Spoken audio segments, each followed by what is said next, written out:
समाचार और अब नजर डालेंगे अभी आए एचडीएफसी बैंक के नतीजों पर, जहां पर एचडीएफसी बैंक ने उम्मीद से बेहतर नतीजे पेश किए हैं। चलिए नंबर्स देखते हैं। तो देखिए, मुनाफा जो है 16,372 करोड़ रुपए पर आया, जबकि अनुमान था 15,693 करोड़ रुपए के आसपास का। उसी तरह जो नेट इंटरेस्ट इनकम है वो अनुमान से थोड़ी सी कम है, 29,000 के ऊपर का अनुमान था, लेकिन आई है 28,471 करोड़ रुपए।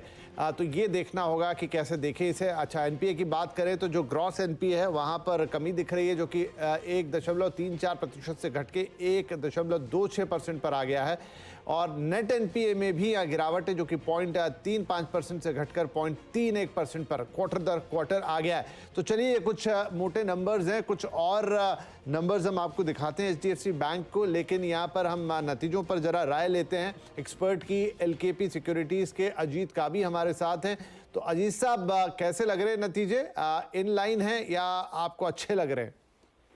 नमस्ते टू ऑल द व्यूअर्स। पहले मुझे जितना प्रोफार्मा नंबर्स दिख रहे हैं उसके हिसाब से मैंने जो एक्सपेक्टेशन किया था और स्ट्रीट की जो एक्सपेक्टेशन थी, लगभग बैंक का परफॉर्मेंस मतलब मीट करता हुआ है सब में। आप देखोगे, आप अगर एनपी रेशियो की बात करोगे तो एनपी काफी हद तक गिरे हैं, मतलब एनपी रेशियो गिरे हैं जो बैंक्स के लिए काफी अच्छा है। जीएनपी रेशियो और एनपी रेशियो दोनों में इम्प्रूवमेंट हुआ है।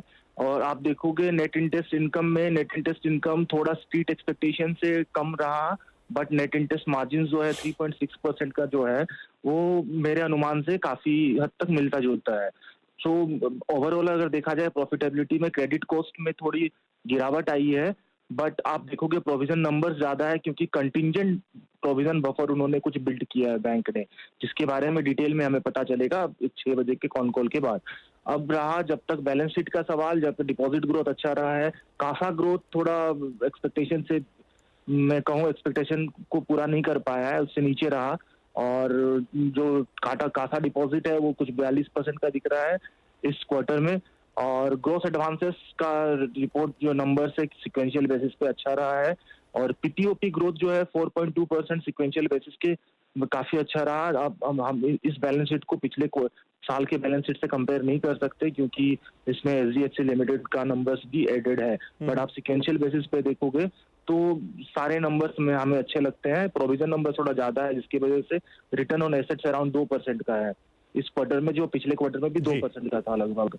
सो अब बाकी जो चीजें रही है, प्रोविजन एक्सपेंसेस ज्यादा बढ़ने का कारण यह है कि कंटिंजेंट बफर उन्होंने कुछ बनाया है, कुछ 2022 कुछ 1,000 करोड़ का कंटिंजेंट बफर बना है, जो इसके बारे में डिटेल में पता चलेगा। जी बिल्कुल। तो अजीत साहब, उस कॉन कॉल पर भी नजर रहेगी, लेकिन फिलहाल अजीत का भी कहते हुए कि number in line of expectation है, बढ़िया इन्हें नतीजा कहा जा सकता है। एक दो चीजें हैं जो थोड़ी सफाई कॉन कॉल के दौरान आती हुई दिखाई देगी। बहुत शुक्रिया।